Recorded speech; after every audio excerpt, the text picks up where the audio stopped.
आपने भी शायद ऐसी लड़की देखी होगी कि जिसका सभी मजाक उड़ाते हो, उसके कपड़े देखकर, उसका मोटापा देखकर या उसका सांवलापन देखकर, लेकिन फिर भी वो लड़की खुद से बहुत प्यार करती हो। आज मैं भी आपको ऐसी ही कहानी सुनाऊंगी जो शायद आपकी सोच बदल दे। गांव की गलियों में से जब भी एक लड़की गुजरती थी, लोगों के चेहरे पर मुस्कान नहीं हंसी आ जाती थी। उस लड़की का नाम था गौरी। नाम गौरी था, लेकिन रंग काला और शरीर मोटा, और लोगों के लिए सिर्फ वो मजाक थी। बच्चे भी पीछे से चिल्लाते, ओ काली भैंस धीरे चल, जमीन फट जाएगी। बड़े लोग भी उसे ताने मारते कि भला इससे शादी कौन करेगा। लेकिन सबसे अजीब बात यह थी कि गौरी इस बात से कभी नहीं रोती।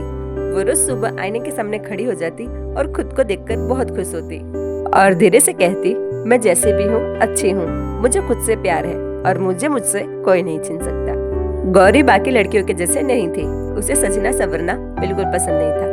उसे पसंद था नदी में तैरना, खेतों में काम करना, घर में माँ की हेल्प करना। इसी तरह उसके स्कूल से लेके गांव तक सभी उसका मजाक उड़ाते थे। एक रात अचानक बहुत तेज बारिश हुई और नदी का पानी बढ़ गया और नदी का पानी धीरे धीरे गांव में घुसने लगा। गांव वाले लोग डर के मारे चीखने चिल्लाने लगे और डर से इधर उधर भागने लगे। गौरी को अच्छी तरह से तैरना आता था। उसने लकड़ी से फ्लोटिंग मैट्रेस बनाया और उसे पे गांव वाले को बैठाकर एक पक्के मकान की छत पर चढ़ा दिया।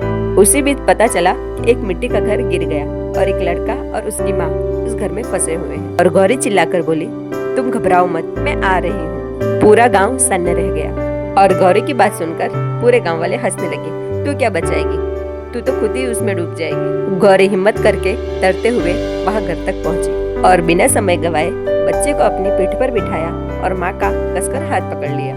बेड छत पर खड़े होकर दुआ कर रही थी और धीरे धीरे गौरी माँ और बेटे को लेकर बाहर आ गई। वही लोग जो उसे देखकर हंसते थे, आज उनकी आंखों में शर्म थी। एक आदमी आगे आकर बोला, आज तक हमने तुम्हारी सिर्फ सूरत देखी, लेकिन आज हमने तुम्हारी सीरत भी देख ली। गौरी ने हल्की से मुस्कान दी और धीरे से कहा, इसे औकात नहीं, इसे साहस कहते हैं, और जो चेहरे से नहीं दिल से आती है। याद रखना दोस्तों, चेहरा वक्त के साथ बदल जाता है, लेकिन तुम्हारी सीरत लोगों के दिल में हमेशा रहती है।